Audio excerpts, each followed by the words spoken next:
Dear teachers, welcome to JS and English Learning. This is your last date and அதற்கப்புறம் உங்களுக்கு exam நாளைக்கு exam வந்துடும். இருந்தாலும் இந்த லாஸ்ட் மினிட் ரிவிஷனில் உங்களுக்கு கொஞ்சம் ஹெல்ப் பண்ணலாம் அப்படின்னு சொல்லிட்டு எலைன் ஷோவால்டருடைய டுவர்ட்ஸ் ஃபெமினிஸ்ட் பொயட்டிக்ஸில் ஒரு சில கொஷின்ஸ் உங்களுக்காக. இப்போ கொஷின் சொல்ல போயிடுவோம். In which publication did Leon Edel contribute his essays that inspired Showalter's opening discussion in the essay towards feminist poetics.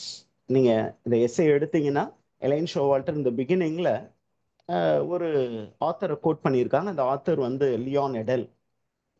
ஏன் அவரு ஒரு ஒரு மெத்தலாஜிக்கல் ரெஃபரன்ஸ் கொடுத்துருப்பாரு. அழகா ஒரு ஸ்டோரி ஒன்று கிரியேட் பண்ணியிருப்பாரு. அதை எடுத்துட்டு அதை வச்சு ஷோவால்டர் கிரிட்டிக் பண்ணியிருப்பாங்க. What is that Leon Edel's contribution, எப்போ கான்ட்ரிபியூட் பண்ணாரு அப்படிங்கிறது தான் question. And the contribution was made, that essay which he contributed was done in contemporary approaches to English studies. Okay, contemporary approaches to English studies அப்படிங்கிற அந்த ஒரு essay தான் அவரு present பண்ணாரு. எங்க ப்ரெசென்ட் பண்ணாரு அப்படின்னு கேட்டீங்கன்னா in London symposium. London symposium London symposium அந்த லண்டன் சிம்போசியம் வாஸ் கண்டக்டட். அங்க வந்து இவர் வந்து ஒரு ஒர்க் ப்ரெசென்ட் பண்ணாரு. And this happen in the year 1977. Okay. So this is the information that is available. Next one, what is the name of the fictional woman who briefly appears in Leon Edel's dramatized discussion? Okay, London மியூசியத்துக்கு முன்னாடி ஒரு 3 scholars நின்று பேசிக்கிட்டு இருந்தாங்க. லைட்டா மலை தூறல் இருந்தது. அப்போது அந்த பக்கமா ஒரு பெண்மணி வந்து ஒரு கார்ல இறங்கி அந்த சிம்போசியத்துக்குள்ளார அந்த லண்டன் மியூசியத்துல உள்ள என்ட்ரி ஆக போகும்போது இந்த 3 ஆடவர்கள் அவர் பார்த்து, லேடிஸ்க்கு இங்க என்னையா வேலை அப்படின்னு டிஸ்கஸ் பண்ணதாக அங்க சொல்லி இருக்கிறாரு. What is the name of that fictional woman? அந்த நேம் தான் கேட்கிறாங்க. What is the name of the fictional woman அப்படிங்கும்போது அந்த நேம் இஸ் மென்ஷன் ஆஸ், இந்த நேம் வந்து அந்த டெக்ஸ்ட்ல கிளியரா மென்ஷன் இல்லைனாலும் எலைன் ஷோவல்டர் சொல்றாங்க, say let's call her as Critica. Critica அப்படின்னு சொல்லியிருக்காங்க. Next one, according to Showalter, how do male scholars in Leon Edel's dialogue respond to women's intellectual presence? இப்போ அந்த பெண்மணி வந்து அந்த லண்டன் மியூசியத்துக்குள்ளார என்ட்ரு ஆகுறாங்க. அங்க ஒரு சிம்போசியம் நடந்துகிட்டு இருக்கு. இப்போ அங்க போய் பேச போகும் பொழுது இந்த வெளியில நிக்கிற படிக்கட்டில் நிற்கக்கூடிய அந்த ஒரு 3 ஸ்காலர்ஸ் வந்து என்ன பண்றாங்க, அவளை பார்த்துட்டு என்ன இந்த பொண்களுக்கு ஏன் இங்க வேலை அப்படின்னு பேசி இருக்கிறாங்க. So the answer is the question why femininity requires brain work. இந்த ஃபீமேல் அப்படின்னாவே ஃபெமினிட்டினாவே அவங்களுக்கு வந்து இந்த ஹேண்டிகிராஃப்ட் ஒர்க் தானே, வீட்டு வேலை தானே, எதுக்கு அவங்களுக்கு பிரெயின் ஒர்க் தேவையில்லாதது அப்படின்னு தான் அவங்க டிஸ்கஸ் பண்ணதாக அந்த எஸ்ஏயில் இருக்கிறது. அதை பத்தி ஷோவால்டர் சொல்லி இருக்கிறான். Next question, what does Showalter suggest by imagining himself as the woman entering British Museum? Showalter என்ன சொல்றாங்க, அந்த காலகட்டத்தில் பேட்ரியார்கி டாமினேட் பண்ண காலகட்டத்தில் கிரிட்டிகா அப்படிங்கிற ஒரு ஃபிக்ஷனல் கேரக்டர் வந்து மியூசியத்தில் என்டர் பண்ண போனாங்க. She was very much criticise. அப்போ இவங்க என்ன பண்றாங்கன்னா தன்னையே அந்த கேரக்டருக்குள்ளார பொருத்தி பார்க்குறாங்க. ஏன் அப்படி பொருத்தி பார்க்குறாங்க அப்படின்னு கேட்டிங்கன்னா, to tell that even in advanced times, okay, women critics are excluded, but they are excluded from intellectual forum, but still they work seriously within the intellectual space. ஆண்கள் அவங்கள வந்து ஒரு கிரிட்டிக்ஸா அக்செப்ட் பண்ணிக்காத ஒரு காலகட்டத்திலும் கூட பெண்கள் வந்து என்ன பண்றாங்க, முயற்சியை கைவிடவில்லை. முயற்சி திருவினையாக்கும், முடிந்தால் சாதிக்க முடியும் அப்படிங்கிறது நமக்கும் தேவைப்படுது. Next one, according to Showalter, what attitude do many English department members hold towards feminist criticism? இதை பத்தியும் பேசுறாங்க. என்ன அப்படின்னு கேட்டீங்கன்னா, அமெரிக்காவில் இருக்கக்கூடிய நிறைய இங்கிலீஷ் டிபார்ட்மெண்ட்ஸ்ல ஃபெமினிஸ்ட் கிரிட்டிசிசம்னாவே எல்லாரும் பிரிச்சு ஓடுற மாதிரி இருக்காங்க. எதுக்கு அப்படின்னு சொல்லிட்டு முகத்தை சுளிப்பதை போல் இருக்காங்க.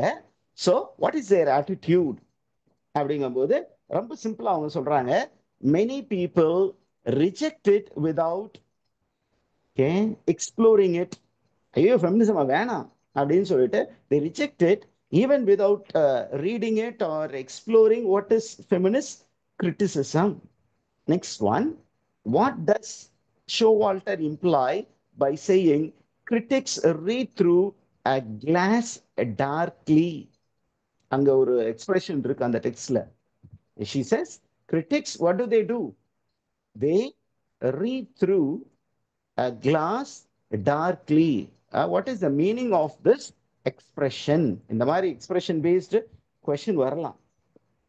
Okay, they read through a glass darkly என்ன கான்டெக்ட்ல பயன்படுத்தியிருக்காங்க அப்படின்னு கேட்டீங்கன்னா, ஓகே, இந்த கான்டெக்ட்ல தான் critics distort feminist text through stereotypes.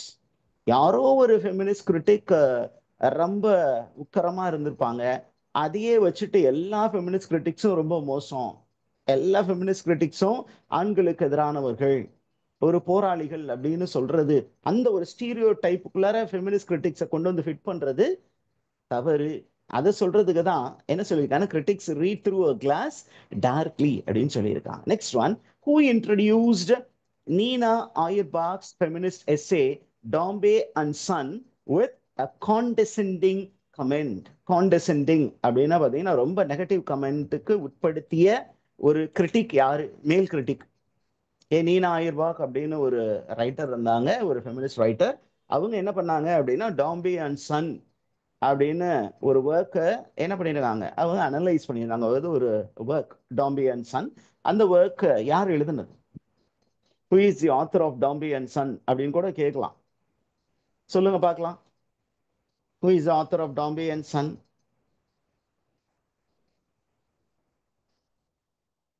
கரெக்டா சொல்லிருங்க. Very good. Dombey and Son is a work by Charles Dickens.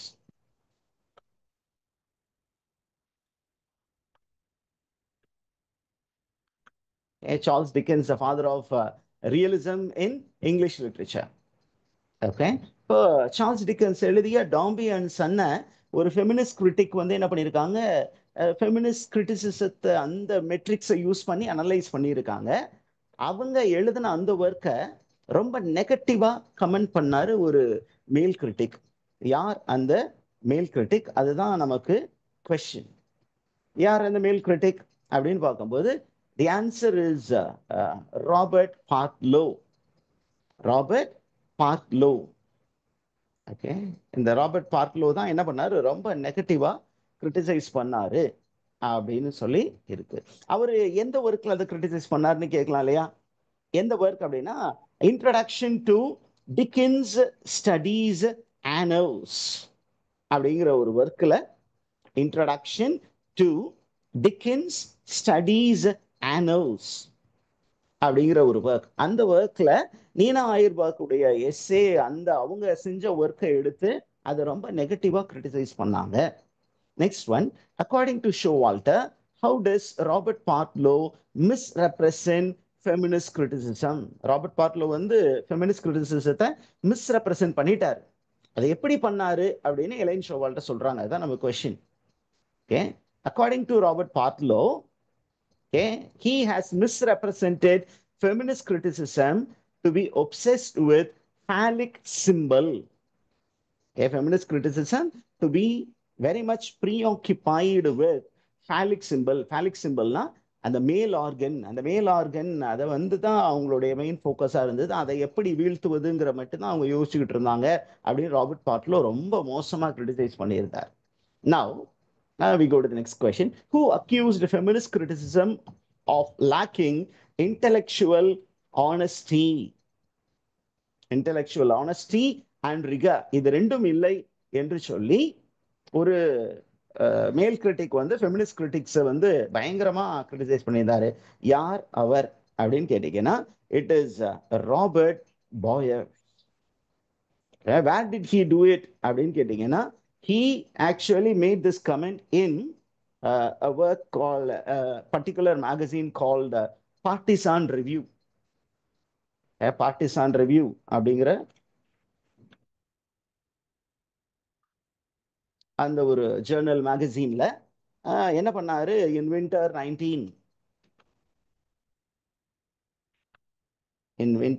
1977ல feminist கிரிட்டிசிசத்தை ரொம்ப மோசமா திட்டி இருந்தார்.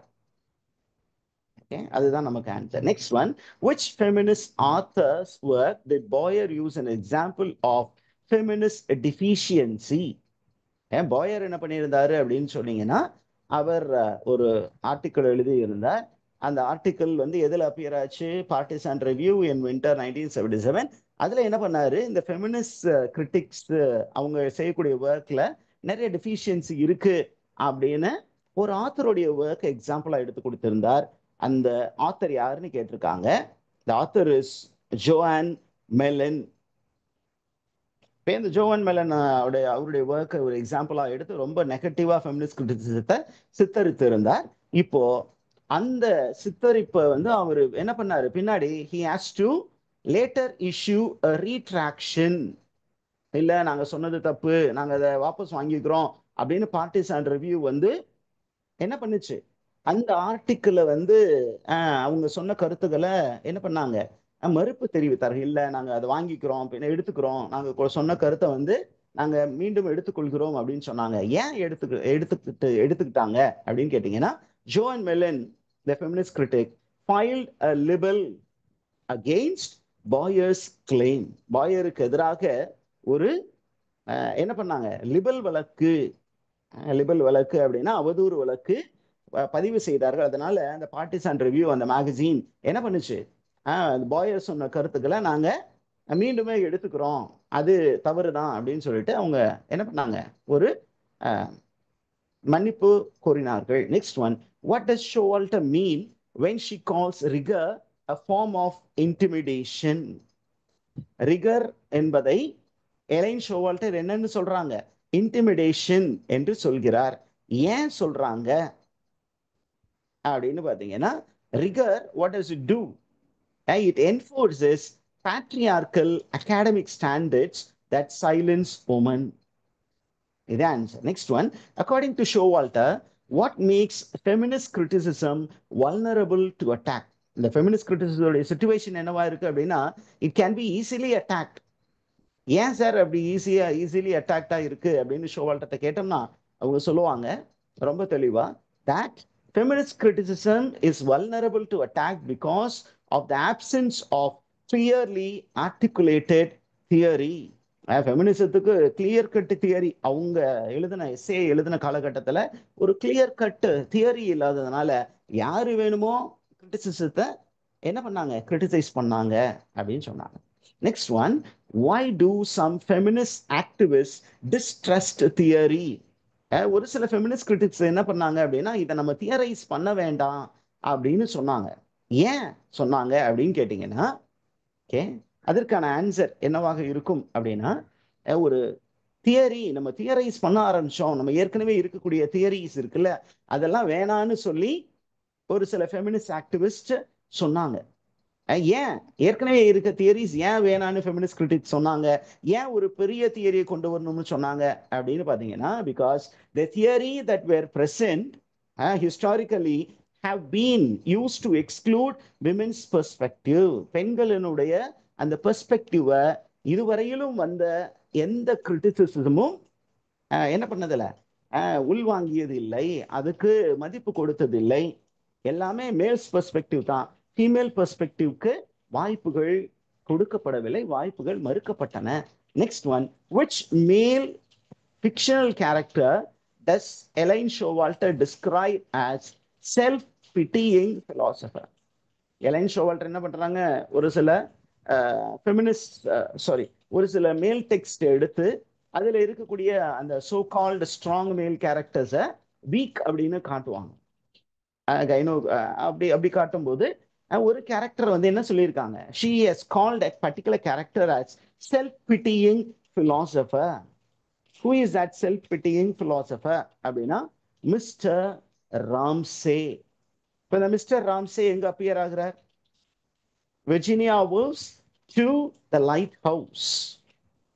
Virginia Woolf, Virginia Woolf to the lighthouse அப்படிங்கிற அந்த ஒரு ஒர்க்ல அப்பியர் ஆகக்கூடிய ஒரு கேரக்டர் தான் மிஸ்டர் ராம்சே.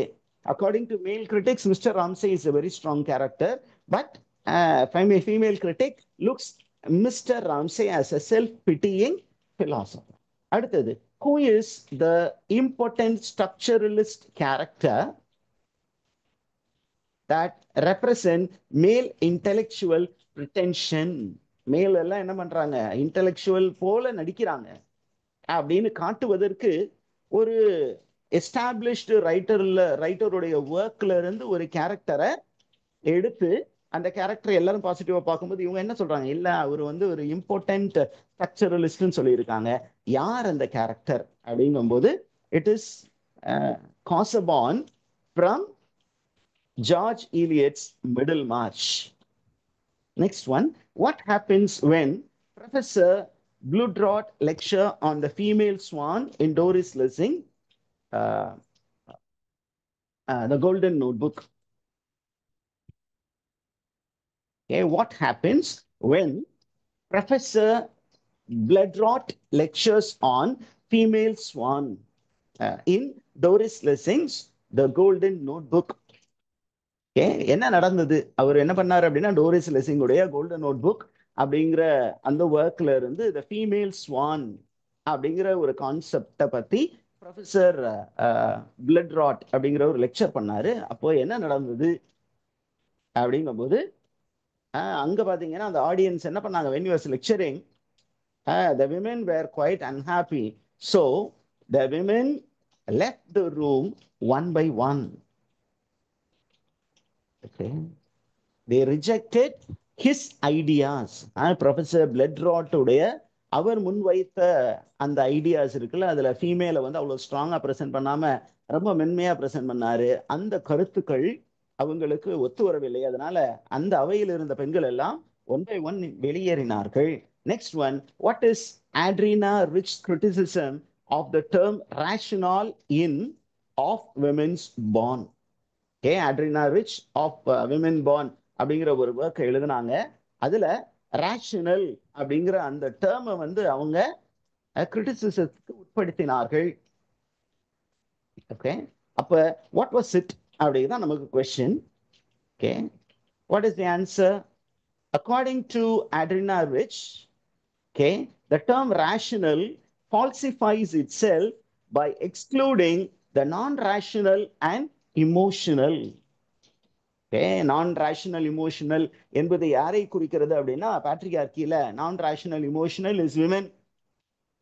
அப்ப விமெனை வந்து ஒதுக்கி வச்சுட்டு ரேஷனல் அப்படிங்கிறது வந்து புனிதமானது அப்படின்னு காட்ட முயற்சி செய்து அது தவறு அப்படின்னு அதுல ஆட்ரினா ரிச் சுட்டி காட்டி இருக்கிறார்கள். Next one, what does Mary Daly's god method criticise? Mary Daly என்ற ஒரு எழுத்தாளர் அவங்க என்ன பண்ணாங்க அப்படின்னு சொல்லிட்டீங்கன்னா Beyond God the Father 1973. Okay, I will put it here. அவங்க ஒரு புத்தகம் எழுதினார்கள், Beyond God the Father. அந்த ஒர்க் வந்து அப்பியர் ஆன வருடம் 1973. இந்த புத்தகத்துல காட் மெத்தட் அப்படின்னு ஒண்ணு இருக்கு. அதை வந்து அவங்க பயங்கரமா கிரிட்டிசைஸ் பண்ணியிருக்காங்க. ஓகே, ஏன் அதை கிரிட்டிசைஸ் பண்ணியிருக்கிறாங்க அப்படின்னு கேட்டீங்கன்னா, ஓகே, தி ஆன்சர் என்ன சொல்லுங்க பார்க்கலாம், ஈஸியா சொல்லுங்க. Because god method, okay, supports patriarchal control over intellectual inquiry. Okay, God method, God அப்படின்னாவே அப்பா தந்தாய், அப்பா தந்தையே அப்படின்னு அப்பாவுக்கு முன்னிலை கொடுக்கும் பொழுது அப்ப ஆண்களுக்கு இன்டலெக்சுவல் டொமைனு, பெண்கள் வந்து இன்டலெக்சுவல் டொமைனுக்குள்ள போகக்கூடாது, அப்ப போனால் அதை கட்டுப்படுத்த வேண்டும் அப்படிங்கிற ஒரு கான்செப்ட். அப்ப அந்த கான்செப்ட் அவங்க எடுத்து அதை கிரிட்டிசைஸ் பண்றாங்க, அது தப்பு அப்படின்னு சொல்றாங்க. Next one, what effect does patriarchal method according to Mary Daly have on women? இந்த பேட்ரியார்கல் மெத்தட் வந்து பெண்களை எவ்வாறு பாதிக்கிறது என்று மேரி டாலி சொன்னார். என்ன பண்ணுது அப்படின்னா, it silencers and erases their questions and experiences. பெண்களை வந்து ஏய் நீ இதெல்லாம் கேட்கக்கூடாது, நீ இந்த டொமைன்குள்ளெல்லாம் வரக்கூடாது, இன்டெலெக்சுவல் டொமைன், நீ ஏன் கேள்வி கேட்குற, நீ போய் வீட்டு வேலையை பாரு அப்படின்னு சொல்லிட்டு அவங்கள விரட்டி விட்டுறது. அவங்க ஏதாவது சொல்ல வராங்க, அவங்களுடைய லைஃப் எக்ஸ்பீரியன்ஸ் ஷேர் பண்ண வராங்க அப்படின்னா அது ஒத்துக்கொள்ளாது. ஆண்களுக்கு மட்டும்தான் பேச்சுரிமை, சிந்திக்கும் உரிமை, பெண்களுக்கு பேச்சுரிமை மறுக்கப்பட்டது. Next one, what fear to some feminists have about creating a perfect theory? என்ன பண்றாங்க அப்படின்னா, ஃபெமினிஸ்ட்க்கு ஒரு சின்ன பயம் வருது. என்ன அப்படின்னா, நம்ம ஒரு பர்ஃபெக்ட் தியரியா இந்த ஃபெமினிசத்தை உருவாக்கணும்னா என்ன ஆகும் அப்படிங்கும்போது, இனிஷியலா இப்படி ஒரு தியரியா, ஃபுல் ஃபார்ம்டு தியரியா இல்லாத போது there is activist spirit, ஒரு சேஞ்ச் கொண்டு வர வேண்டும் அப்படிங்கிற ஒரு ஸ்பிரிட் இருந்தது. ஆனா நீங்க தியரியா மாத்திட்டீங்கன்னா என்னவாகும், அந்த ஆக்டிவிஸ்ட் ஸ்பிரிட் என்னவாகும், இந்த மூமெண்ட்ல இருந்து மாறி போய்விடும். அது வெறும் இன்டலெக்சுவல் டொமைன்ல மட்டும் போகும், ஆக்ஷன் ஓரியன்டா ஃபெமினிசம் இருக்காதுன்னு பயந்தாங்க. Next one, what does Showalter identify as women's supporting role in literary scholarship? இந்த எஸ்ஏயோட பிகினிங்லேயே அதை தான் அவங்க சொல்லுவாங்க. என்ன சொல்றாங்க அப்படின்னு கேட்டீங்கன்னா, அந்த காலத்திலிருந்து பெண்களுக்கு வாய்ப்புகள் மறுக்கப்பட்டன, அவங்க இன்டெலெக்சுவல் டொமைன்குள்ள விடல. அப்படியே ஒருவேளை அவங்க பப்ளிக்ல வந்தாங்க அப்படின்னா they were not given the center stage. Okay, they were only permitted to be translators, editors and hostess. behind the screen work தான். அந்த மெயின் ஸ்டேஜ்ல அவங்கள சேர் போட்டு உட்கார வைக்கிற வேலையை செய்யல. அந்த சேர்ல யார் தான் இருந்தா, ப்ராமினன்ட் பொசிஷன் யாருக்கு தான் இருந்தது அப்படின்னா மென்னுக்கு மட்டும்தான் இருந்தது. Next one, which critic used the term pen envy to describe male competition with writers? மேல் காம்படிஷன் வித் ரைட்டர்ஸ். இப்ப ஆண்களுக்கு இணையாக பெண்களும் என்ன பண்றாங்க, எல்லா உலகிலும் போராட முயற்சி பண்றாங்க, பர்டிகுலர்லி இந்த world of writing and criticism. Okay, அப்ப அந்த டேர்ம் தான் பென் என்வி. இந்த பென் என்வி அப்படிங்கிற டேர்மை ஒரு ஆண் தான் கிரியேட் பண்ணியிருக்கிறாரு. யார் அது? பெண் அப்படின்னு அவர் யாரு சொல்றாருன்னா, ஆண் எழுத்தாளர்கள். அந்த ஆண் எழுத்தாளர்களுடைய எழுத்துக்களை கேவலப்படுத்துறதுக்குன்னே இந்த பொம்பளை பிள்ளைங்க கிளம்பி வந்திருக்குதியா அப்படின்னு ஒருத்தர் சொல்லி இருக்கிறார். யார் அது அப்படிங்கும் போது இட் இஸ் ஜாஃப்ரி ஹார்ட்மேன். அதுகெல்லாம் அப்படின்னு சொல்லி ஒரு காலத்துல அப்படிதான் பேசினாங்க ரைட்டர்ஸ், ஃபீமேல் ரைட்டர்ஸ். ஆண்களை வந்து அசிங்கப்படுத்துறதுக்குன்னே வருது, ஆண்களுடைய ரைட்டிங்ஸை கேவலப்படுத்துறதுக்குன்னே, அதை வந்து கிரிட்டிசைஸ் பண்றதுக்குன்னே கிளம்பி வருது அப்படின்னு சொல்லிட்டு ஃபெமினிஸ்ட் கிரிட்டிக்ஸை ரொம்ப மோசமா இந்த டேர்மை யூஸ் பண்ணி ஒருத்தர் கிரிட்டிசைஸ் பண்ணார். அது யாரு அப்படின்னு கேட்டீங்கன்னா it is Geoffrey Hartman. Next one, what two varieties of feminist criticism does Showalter define? இந்த எஸ்ஏல பார்த்தீங்கன்னா she defines feminist criticism in two ways. One is feminist critique, the other one is gynocritics. Next one, what does feminist critique primarily examine? Feminist critics என்ன பண்ணாங்க அப்படின்னு ஷோவால்டர் சொன்னாங்க அப்படின்னா, what did they do? சொல்லுங்க பார்க்கலாம், நீங்க ஏற்கனவே படிச்சு இதெல்லாம் ஃபிங்கர் டிப்ஸ்ல வச்சிருப்பீங்க. Okay, feminist critic refers to women as readers and consumer of male produced text. Women as readers. அடுத்தது, what is the meaning of gynocritic? Gynocritic is a term created by Showalter, coined by Showalter from the French term. Okay, Frenchல இருந்து எடுத்து இந்த gynocritic அப்படிங்கிற வேர்டை create பண்ணாங்க. அப்ப what is the meaning அப்படிங்கும்போது ஷோவால்டர் என்ன சொன்னாங்கன்னா, it's time for women to be writers and producers of meaning, to be critics also.